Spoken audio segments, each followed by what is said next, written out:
You're entering the MSP Zone, a podcast for the managed services community, covering news, analysis, and interviews from around the globe. Elevate your MSP game by staying in the MSP Zone. And now, your host, Charles Weaver.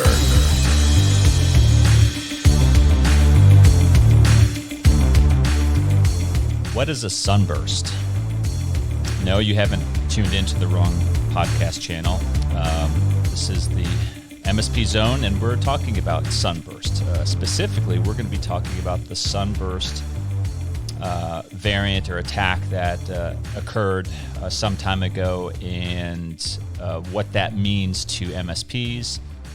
We're going to unpack a lot of that, of how the attack actually happened, why it was successful, and then what can MSPs do to protect themselves and to protect their customers from future variants of that style of attack, should it occur. And you know, with anything, when it's successful, I think we all know they'll probably try it again or something closely aligned to that method of attack.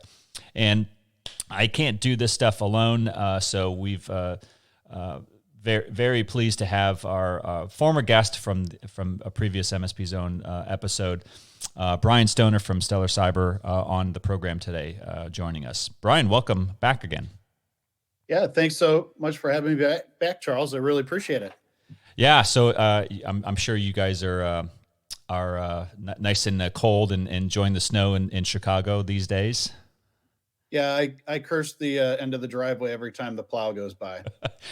What better segue than to talk about the sun, and specifically Sunburst? Now, albeit there's probably some of our members who are more into the security stuff, and they read the updates and the analysis, and they probably know this. But I would say a vast majority of the common MSP population out there may not be familiar with this. So for those out there who may not understand what Sunburst is, could you give us a quick just summary?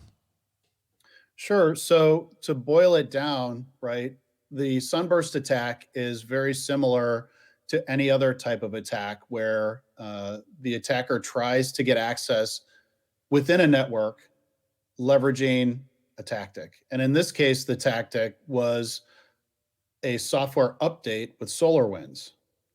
So once the user updated that software, they essentially downloaded the malware onto their server in their data center that hosted SolarWinds. And from there, it unpacked itself and made an outbound connection to let the attackers know that it was loaded successfully. So what makes it unique then? I guess every variant, it changes something. It improves upon an attack, or at least that's how I envision it. But what say you? Well, I think what's unique about it is that it was from somebody that a lot of people really trusted. It was a software vendor. This wasn't a phishing attack where somebody clicked on a bad link or opened a bad file in an email. It wasn't a brute force attack where the attackers scanned your network and found a server and exploited it. This was one where you essentially trust your software vendor to not provide you with malware in their updates, and here it is.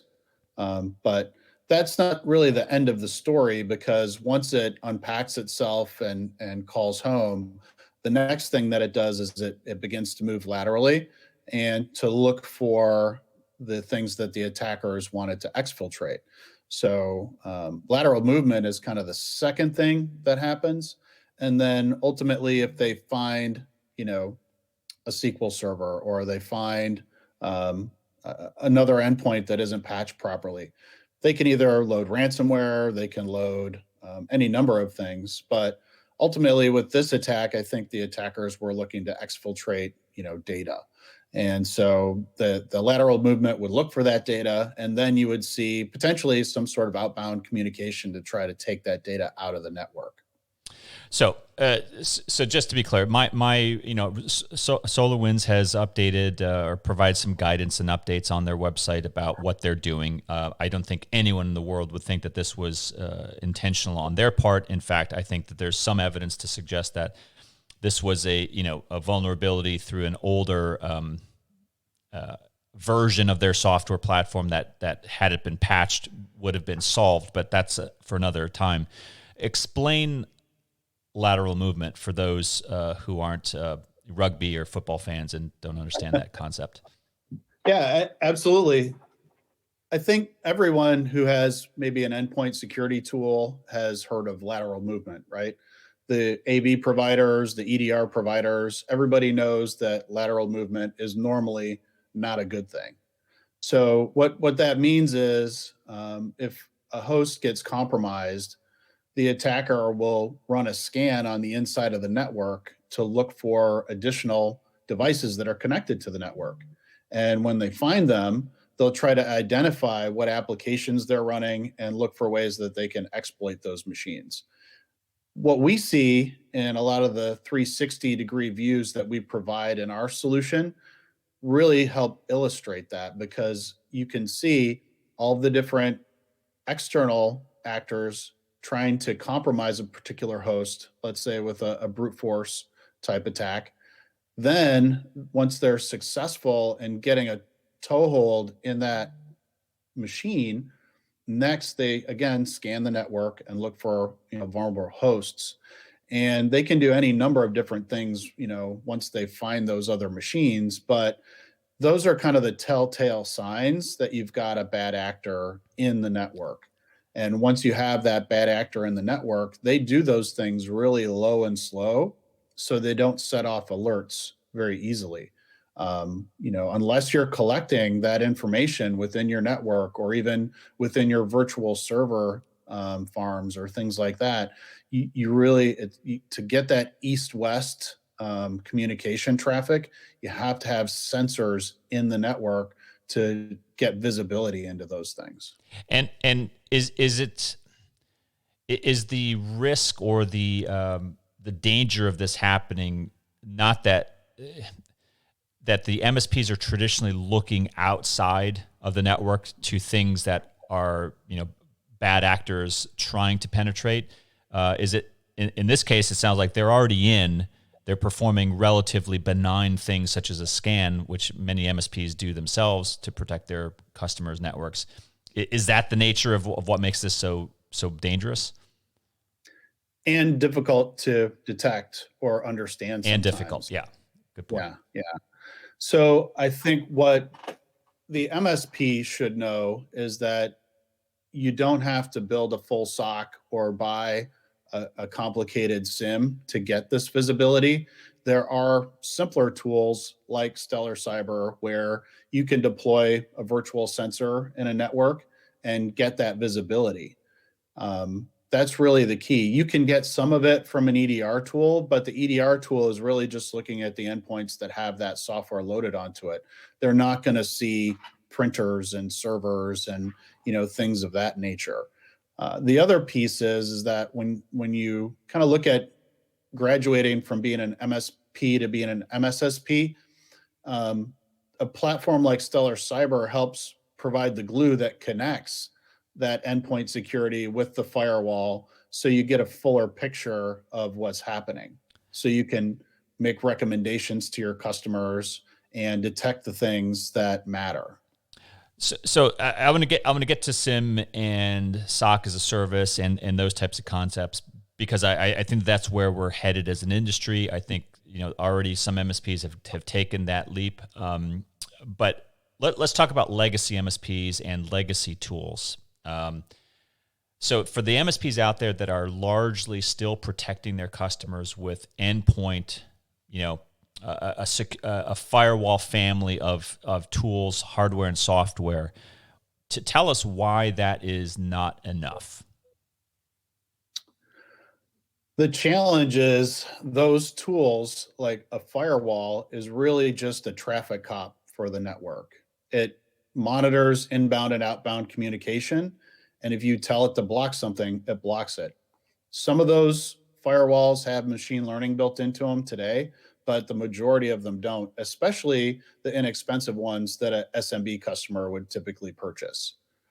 I think on the endpoint security side of things, a lot of those customers might buy an AV product or an endpoint protection type product. Some of the new ML-based variants are good.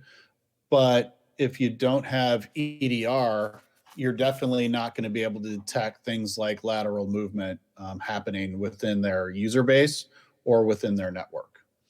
And just so I'm understanding you correctly, the guidance isn't to do away with traditional firewalls, or is it? Are we talking about replacing, or are we talking about layering firewall on top? And then on top of that, kind of a SIM service, which we'll talk about shortly. Yeah, we're talking about connecting them really, and gleaning more context from the information that the firewall and the endpoint security are providing. Today, they look at things in a silo, and you may have a firewall vendor who has an AV product as part of their suite, but most of them are just using rules-based detection. A rules-based detection either is or it isn't. The event either meets the rule or it doesn't. What the attackers do now is they change up their behavior ever so slightly so that it doesn't trigger the rules or an alert within those, kind of combined platforms. So what Stellar Cyber has done is we take the metadata out of the logs from the AV and from the firewall. We pull that metadata out and we put it into a standard format that we can store in the data lake in our product. And we can create machine learning based detections that cut across that data to connect disparate things and to highlight things that would relate to something like a Sunburst.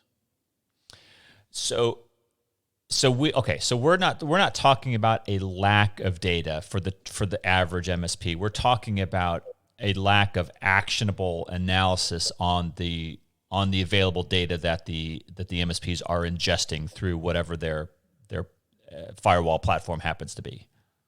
That's a great way to put it. Okay. So that takes us to SIM, right? So, for the last couple of years, we've been on this kick of, MSP needs to become MSSP, whatever that means. I think undoubtedly SIMs have taken up a larger amount of our bandwidth as a profession, right? We're talking about it a lot more. I think we talked about it on our last episode when you were on. Can you just explain for the audience what, in your view, a SIM product is, and compare that to a SOC? And I know that there's a lot of similarity because a lot of MSPs use interchangeably that term SIM and SOC. What's the best way you would describe that? So a SIM, very simply, is a log collection tool that you build rules against the logs to see behavior after the fact. It is a reactive, way to collect data from multiple security sources, put it into a standard format. A lot of them have, case management and other things built into them. But for the most part, what SIMs require is someone to manage those rule sets. And that puts pressure on the people that are running your operations to have to do that for the customers that purchase that service. They need intelligence, is what you're saying. Intelligence is a whole separate, area of that, because once you get that data in and you're doing detections, SIMs normally don't integrate threat intelligence. They allow you to import it and try to create rules to detect things that you would glean from threat intelligence, but it doesn't automatically tell you if something that's in threat intelligence is happening on the network. So again, it's very manual in a lot of ways to integrate threat intelligence into the operation of a SIM. Got it. Okay. So again, going on this concept that I like the way you described it, which is the MSPs are getting the information that they largely need, but they probably are not making that information actionable. They're not applying the intelligence, and it's not to say that they're unintelligent. It's just that there's so much data here that they don't know how to unpack it and to make sense of that and to do things like you suggested, determining whether there is that lateral movement going on inside a network that the traditional firewall is just not going to throw out a red flag warning and say to them, hey, you have a problem. So now go to for the average MSP, right, who does not want to create like their mid-market or enterprise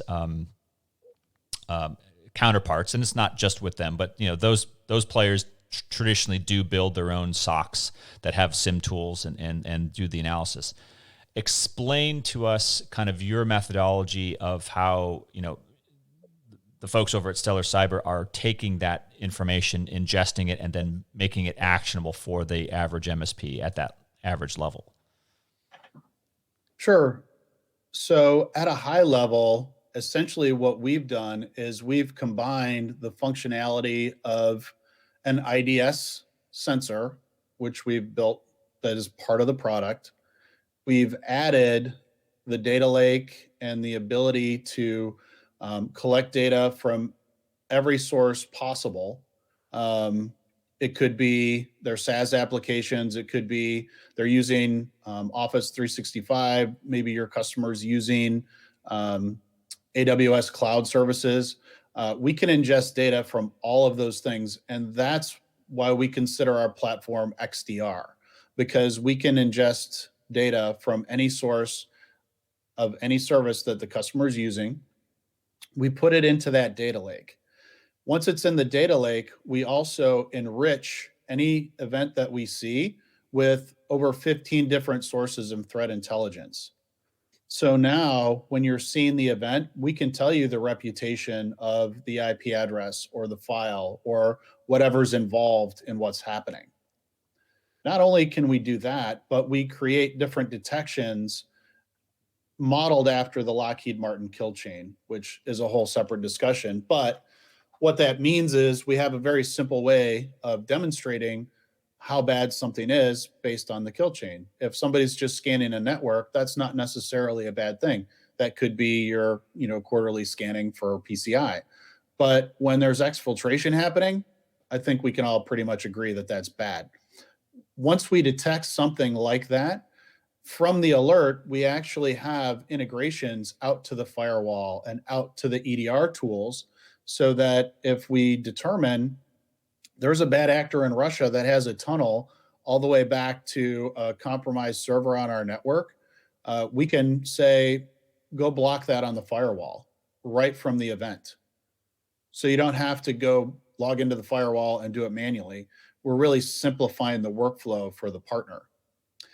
Once that's done, if that's something that happens on a frequent basis, we even have playbooks that you can create where you can automate remediation in events like that. So it becomes automatic and you're essentially training it. But I think what partners really need to understand is something that a lot of partners gloss over when they say that they have machine learning. There's really three different types of machine learning. The first type is supervised machine learning, where something is bad, right? We have a file, we know it's malware, we know it's bad. We can give a bunch of samples to the machine learning and it can learn to recognize a bad file. And that is built into our platform right out of the box. If something's bad, we detect it and we can help you block it. The second type of machine learning is unsupervised. This is the type of machine learning where we learn what's normal, leveraging the machine learning on the individual tenant for your customer. Essentially, what we're doing is we're baselining what normal is for that customer. When do they start work every day of the week? Or what days of the week do they work, right? Do they ever log in at 3 a.m.? Those things can be anomalies. And those things could even indicate something like a sunburst, where it looks like normal behavior, but it's abnormal for that environment. And then finally, we've integrated adaptive machine learning. When we trigger an event, if it's something that, is a scan and we know that it's going to happen on a regular basis and it's not something that we should be concerned about, we can exclude that from the machine learning, and we call that adaptive machine learning. So those are the three types of machine learning, and I know people gloss over that all the time, but I just wanted to explain that real quick. No, I think that's really helpful because I mean, people resources, as you know, is very, they're very precious in the IT sector, even more so in the cybersecurity sector. And I think that anything that we can do to amplify the reach and the resource of the average MSP, the better. So, I mean, correct me if I'm wrong, that this is really a path towards, number one, the not even next evolution. It's here now. I mean, this is a methodology that can and probably should be implemented right now to augment existing traditional firewall, IDS, IPS types of MSP tools. True? Yeah, absolutely. And I think the other key thing is that there are going to be a lot of suite manufacturers that add XDR on top of their SIM and their firewalls and their EDR and everything else. But I think for the normal MSP that's out trying to get referrals and grow their business, it's really difficult to get customers to rip and replace all of those things so that they're on a standard platform. And the great thing about OpenXDR is that there are hundreds of parsers and dozens of connectors to different APIs out of the box. So, if you standardized on SonicWall or Fortinet, but, you ran into a new prospect that has Barracuda, you don't have to tell them to buy a new firewall. You can just use the Barracuda to collect the data and provide the protection, just like you would the Fortinet, through one standardized platform. Yeah, less disruption while increasing your security posture. Exactly. And as I mentioned before, the key there is the more sensors that you have collecting that metadata, the more accurate the system can be, and the more you're going to get benefit from the three different types of machine learning, because instead of dealing with rules and alerts and false alarms and other things, you're just going to get the high fidelity things that you really need to pay attention to so that you can detect something like Sunburst for your customers even before it becomes a public event.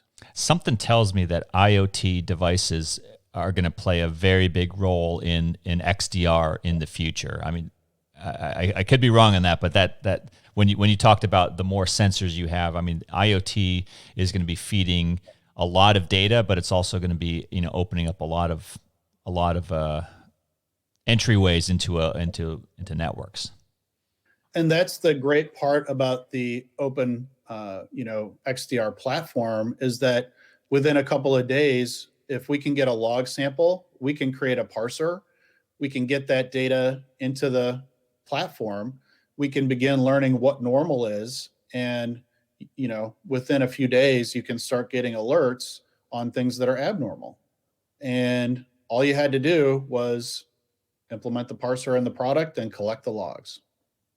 I like it. Well, you make it sound so simple, Brian, so that's why we have you back on the show, because you do a great job of unpacking the complicated. Quick reference for those out there who are interested in either continuing this discussion with you and your team, or maybe they want to take a test drive of your technology over there. What's the best way for them to reach out to you guys? Sure. www.stellar, STELLAR, cyber.ai is our website. And you can always reach me at brian@stellarcyber.ai or 630-796-5050. Well, again, thank you very much, Brian, for being on the MSP Zone, explaining all of this stuff to us. And for those of you out there listening, definitely talk to Brian, his team. He's been in this industry for many, many years. He knows a lot, and I think that this is really useful information because, as I see it, right, Sunburst was successful. Yeah, it was caught, and it's being remediated. But if it was successful, my thinking is it's going to be tried again. And if it's going to be tried again, you better be prepared. And if the traditional tools are not enough, then we can only say you've been warned. It's something that you should probably be preparing for tomorrow, because it's likely going to happen again. Brian, thank you for being on the program again. Appreciate it. My pleasure, Charles. Thanks for having me. This is Charles Weaver with MSP Zone. Until next time. Thanks for listening. If you enjoyed today's episode, please give us a like. Make sure you are subscribed to the podcast so you'll get notified when future episodes are released. We will see you next time in the MSP Zone.